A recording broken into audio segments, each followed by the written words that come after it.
Welcome to Season 2, Episode 1, Chronicles of UK Salafism and Insider Perspective. I will begin this season by recapping on the previous one, in which I discussed the development of the Salafi movement during the 90s. I also juxtaposed that with my own personal development and learning throughout that particular decade. And it's important to make a distinction between the 90s and the noughties for one simple reason. In the 90s, the Salafi movement was proactive and progressing and consolidating itself, unlike the noughties in which it found itself. We as Salafis found ourselves on the back foot and under a global spotlight due to seismic events that took place across the world. And it's unfortunate that the undercurrent at that time, while facing those challenges, was such that fissures continued to occur, splitting, divisions, infighting, and almost cannibalistic tendency continued amongst the Salafis, a particular sect, an emerging sector that was at the forefront of that, and that further weakened, dissipated Salafis as a unit that was and continues to be the most effective in countering, in combating violent extremism and terrorism. All of that will be discussed as I go through this season and looking year by year at developments and challenges in the 2000s. But it's also apt that I begin this particular season and episode where I left off in 1999. And that was in regard to the deaths of two huge scholars, Sheikh ibn Baz and Sheikh al-Albani. It's apt, as I said, to start at this point, and I want to read some excerpts of Sheikh al-Albani's last will and testament. And I'll begin that by what he'd written and has been translated into English. In the name of Allah, most merciful, bestower of mercy. The Sheikh said, I counsel my wife, my children, my friends, and all my loved ones, when news of my death reaches them, that they first supplicate to Allah to forgive me and have mercy on me, and that they do not wail over me nor cry with a raised voice. Secondly, I advise them, to hasten my burial, and that they do not inform my close relatives or brothers of my death, except for the amount that is necessary to carry out the preparation of my burial. I ask that they put my neighbor and sincere friend, Izzat Khidr, Abu Abdullah, in charge of washing my body, as well as whoever he chooses to assist him in that. Thirdly, I choose to be buried in the closet area of the graveyard, so that those who carry my body will not be forced to place me in a car, and which will consequently lead the followers of the janazah procession to drive in their cars. I also ask that my grave be put in an old graveyard, which will most likely not be dug up any time in the near future. And it is upon those who live in the land in which I die to not inform anyone outside of these lands, such as my children, not to mention other than them until I am buried. Not to mention to other than them until after I am buried. This is so that the emotions will not overwhelm and cause people to act on them, which will in turn result in the delay of my janazah, my funeral. He continues, I ask the guardian, Allah, that I meet him while having my past and future sins forgiven by him. I bequest my entire library, whether the book is printed, photocopied, in manuscript form, in my handwriting or someone else's, to the library of the Islamic University of Medina. This is because of the good memories I have of it with regard to dawah, to the Quran and Sunnah upon the methodology of the Salaf Saleh when I was a teacher there. I hope that Allah will cause it to be of benefit to the leaders of that university, just as the university students benefited from its owner in those days. And I ask Allah that He benefit me by them, the students, through their sincerity and in their dawah. Then he quotes a verse from the Quran, English rendition, Surah Al-Ahqaf, verse 15. Quote, O my Lord, make me thankful for your favor that you bestowed upon me and upon my parents, and make me one that does righteous deeds that you love, and correct my offspring for me. Surely I repent to you, and surely I am from amongst the Muslims. And it's written by Muhammad Nasiruddin al-Albani on the 27th day of Jamad al-Ula, 1410, according to the Hijri calendar. So again, I thought it was apt to begin with that, um, as a reminder of the magnitude of the Sheikh and his standing in the Muslim world. And he's still sorely missed today. And we have not seen the likes of him, Sheikh Ibn Baz, Sheikh Uthaymeen, Sheikh Muqbil, and other great scholars who passed away over the last 20 years or so. Now, turning attention to my personal religious development and the classes I was attending in 2000. And there was a continuation of Bulugh al-Maram, the fiqh jurisprudence class. And on the 15th of December 2000, I attended lesson 12. And we were looking at a particular hadith, hadith number 43, which was narrated by Al-Mughira bin Shu'bah. And this was about purification and the manner in which the Prophet Muhammad, peace and blessings be upon him, sallallahu alaihi wasallam, performed ablution. And this Sahaba narrated that the Prophet performed ablution and passed wet hands on his forelock, over the turban, and two leather socks, close quote. And that was contained in the authentic canon Muslim.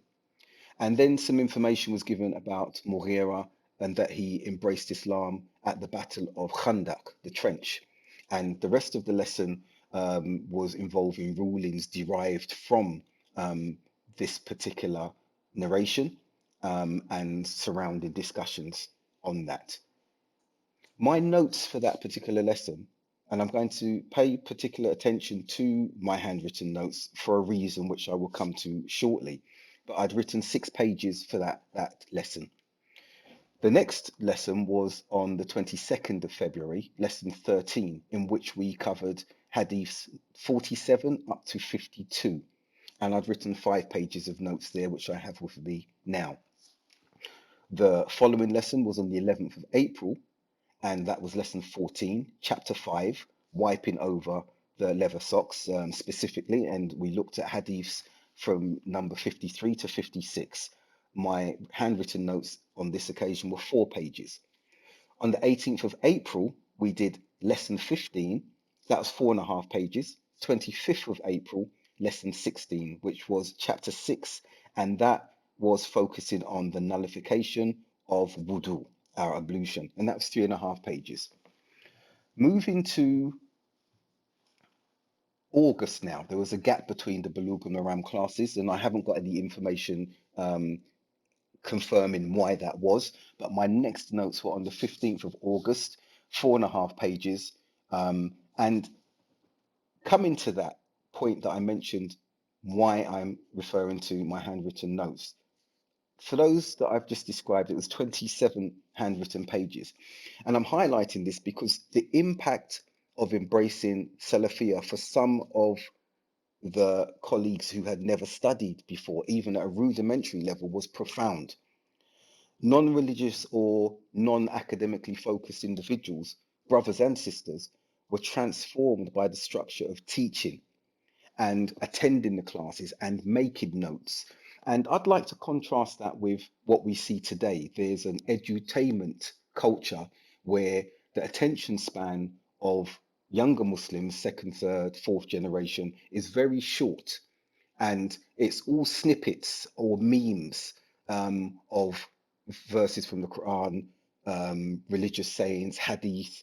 The YouTube videos are very short, 2 minutes, 3 minutes, 5 minutes. There are lectures on there, and there's some very good and structured lectures on there, but the attention span today is not what it was 20 years or so ago overall.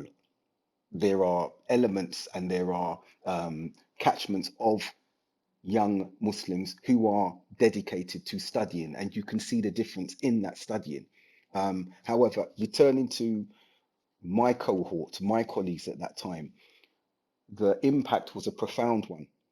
But at the same time, I don't want to lose um, focus on those who are not serious about study, but were elevated as speakers, as callers to Islam, because they went to Medina, dropped out of Medina University, were kicked out in some instances, and they had by and large learned some Arabic to varying degrees. I will come to that again shortly, and I did mention that in the previous season as well.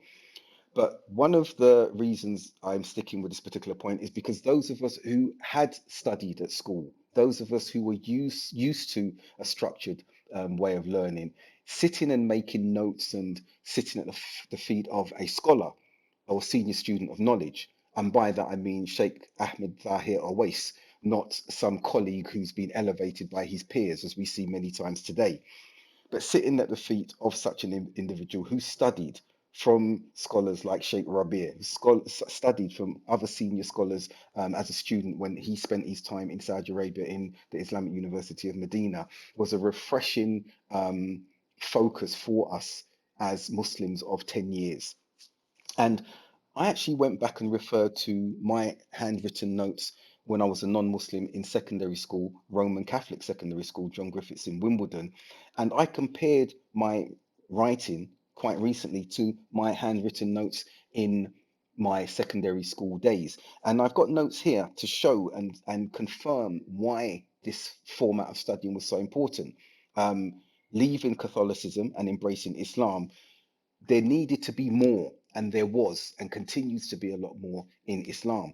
But when I looked at my notes from the 7th of May, 1981, of my religious studies book, I see that the handwritten notes are talking about prayer and their significance as a Christian.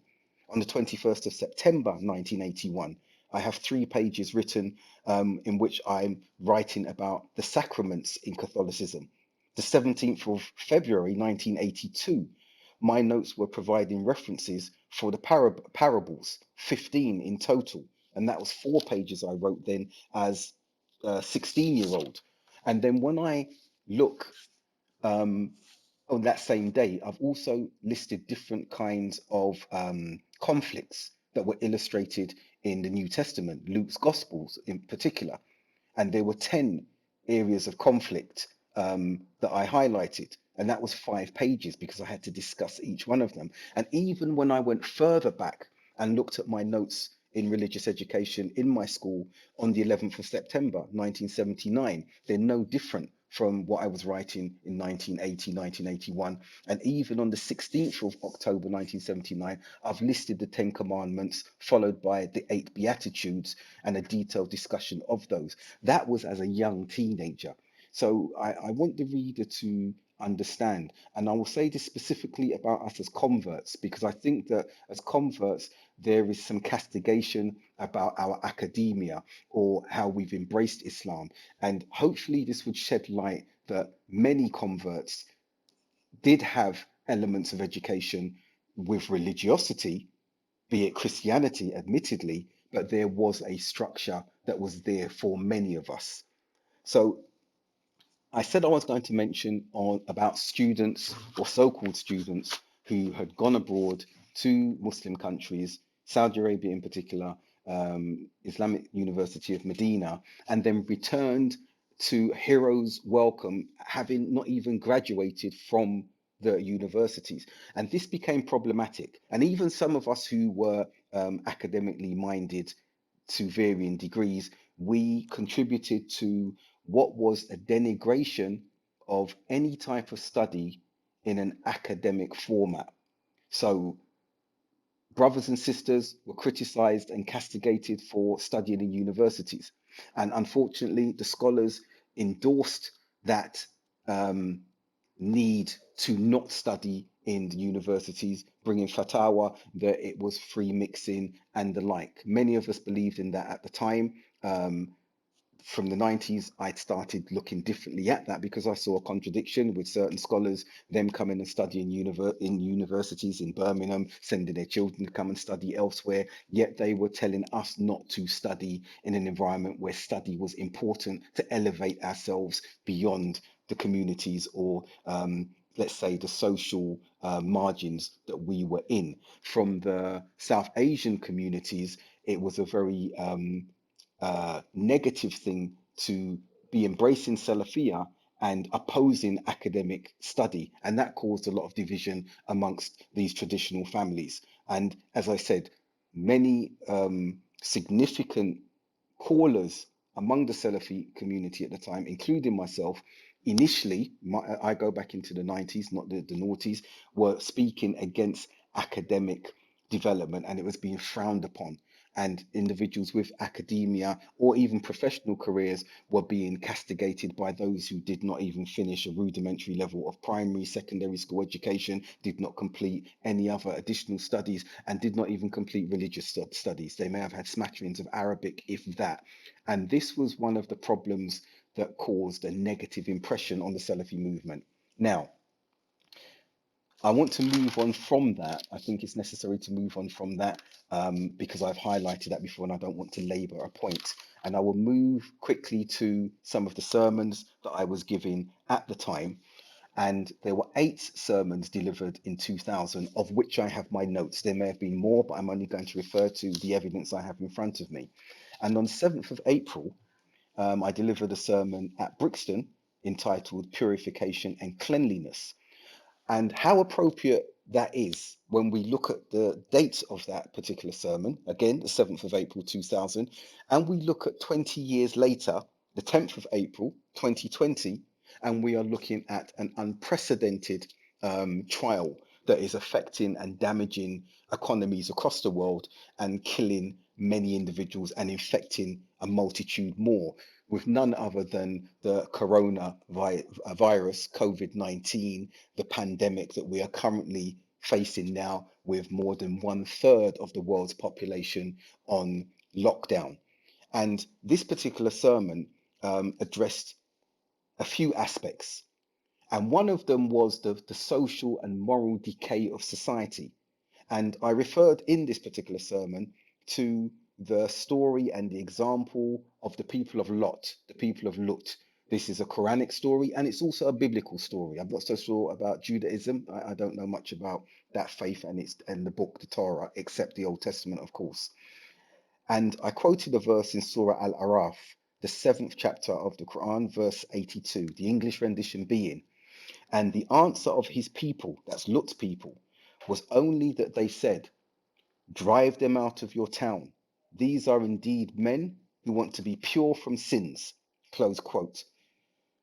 I use that to reference the behavior of the society at that time, and we only have to compare it to the societies that we're seeing today, the liberal societies that we are witnessing today, and the behavior and the decadence and the like. I don't need to go into detail, and it doesn't even need to be Muslims who are highlighting this. I think non-Muslims can see what has happened with regards to the moral decay of the societies that we are living in which almost anything goes. I also focused on purification of belief, Tawheed, monotheism, and also purification of the heart. And before moving on to the next sermon, I just want to mention very quickly that we, the listeners who happen to be Muslim, and even those who are non-Muslim that may be listening, instead of focusing overly or too much on conspiracy theories and the political sparring that's taking place between parties and leaders, I think that during this pandemic, during this crisis, we would do well to focus on and reflect on things that we can influence, our own immediate circle of influence. Because whether there are accurate conspiracies or political machinations, there's very little we can do regarding those. But we can do something about ourselves and how we reflect inwardly and rectify particular aspects of our behavior. If it's our global footprint with regards to the amount of travel we were doing, if it's with regards to hygiene, because that's an issue as well, if it's regarding a number of facets that we could look at and improve. The amount of waste that we're doing, the amount of plastics that we're using, looking at the environment, we see that without all of this travel and without all of this industrialization being as active as it was before this pandemic, that we can do something within our own circles to make that little improvement. So I don't need to preach or lecture in that aspect, but I think it's something that needed to be said. So moving on with the rest of the sermons, so I don't make this particular episode too long. My second khutbah or sermon was on the 26th of May, and it was entitled, O Seekers of Knowledge, talking about the characteristic of those who seek knowledge and knowledge coupled with action. The third khutbah was the first of a four-part series in which I spoke on the 9th of June about death and its realities. The fourth was on the 16th of June, and that's about the hour, the day of judgment. The fifth khutbah or sermon was on the 30th of June, and that was about the hellfire and its description, followed by on the 21st of July 2000, my sixth khutbah, paradise and its description. And the seventh sermon was on the 18th of August, and that was about the fear of Allah. And I want to clarify for the non-Muslim listener at this particular stage that there are four aspects that the Muslims look at regarding our characteristics towards Allah, generally speaking, and fearing Allah is one of four, and I'll explain what that means very briefly. But we have hope in Allah, we love Allah, we have trust in Him, and we fear Him. We fear Him in regards to His punishment. And that's what it means regarding the fear of Allah. So the others are all alongside fearing Allah in that instance. We hope in His mercy as well. The final khutbah of that year, the eighth one, was on the 28th of December 2000, and that was entitled The Consequence of Evil Companionship. And as we draw to a conclusion, as was the format in the previous season, I'll mention a few global events that took place while we were engrossed in our development and events and activities on a microcosmic level amongst our communities. So the year 2000 was somewhat anticlimactic when we look at the anticipation that everyone had in 1999. But also, I would say it was the calm before the storm, because we are going to be looking at 2001 and the events that developed in that particular year. So on the 13th of January 2000, the Microsoft chairman, Bill Gates, still very prominent today, he stepped aside as CEO from his company. On the 14th of January, the UN tribunal sentenced 5 Bosnian Croats to up to 25 years each for the 1993 killing of over 100 Muslims in a Bosnian village. On the 31st of January, the family GP from the UK, Harold Shipman, was jailed for life for murdering 15 of his patients, making him the most prolific convicted serial killer in the UK.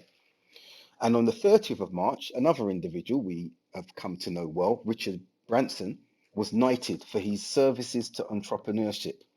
And it's really apt that this be brought now, because very recently we see that Richard Branson was trying to convince his staff to forego their salaries due to the current pandemic, despite the fact that he's a multimillionaire or even billionaire. Finally, on the 2nd of May, another appropriate reference and event, President Bill Clinton announced at that time, on that day, that the GPS would no longer be restricted to the US military. And the reason I wanted to end with that is because GPS was introduced more widely 20 years ago, and we know how the military used that and continue to use it, especially with regards to drone attacks on civilians. But now we're seeing the current conspiracy, crisis, suspicion around 5G. And I'll end on that note for us to reflect and compare 20 years ago to where we are today in 2020.